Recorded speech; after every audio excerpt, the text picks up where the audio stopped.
Betsy, I'm sorry. Pero hindi kita mapagbibigyan ngayon. Ipaglalaban ko ang pagmamahalan namin ni Gerald. Lalo na ngayon, magkakaanak na kami. I'm going to honor our marriage. Kaya hindi ko babalik sa'yo si Gerald. Sa akin lang ang asawa ko. Napakadamot mo! Ang sakim-sakim mo! Hindi totoo yun!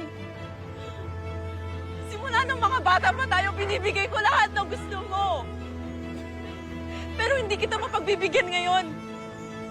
Paninindigan namin ni Gerald ang pamilya namin, pati ang anak namin.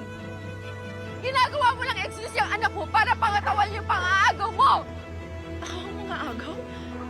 Betsy, hindi mo ba naaalala? Simula ng mga bata pa tayo, binabaliwala mo lang si Gerald. Type mo ba siya? Baka ikaw may gusto sa kanya? Naku, wala no. Tropa ko lang yun. Nag-i-enjoy ako pagkasama ko si Gerald. I think I like him.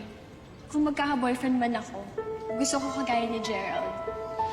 Nung inamin ko lang sa'yo na gusto ko siya, tsaka mo siya sinagot. Eh, paano kung sabihin ko sa'yo? Na gusto din kita. Ibig sabihin ba nito, tayo na? So sabihin mo nga sa akin kung sino ang mga agaw tsaka sakim? Hindi ba ikaw? Napaka-bitter mo! Betsy! Dapat mamatay na yung baby mo!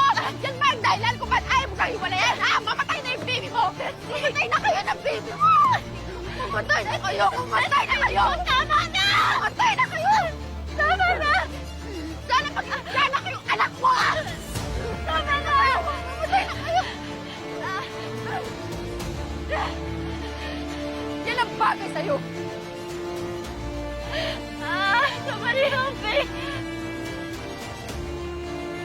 Oh my God, are you okay? Are you pregnant and I'm in pain? I need help. Call 911.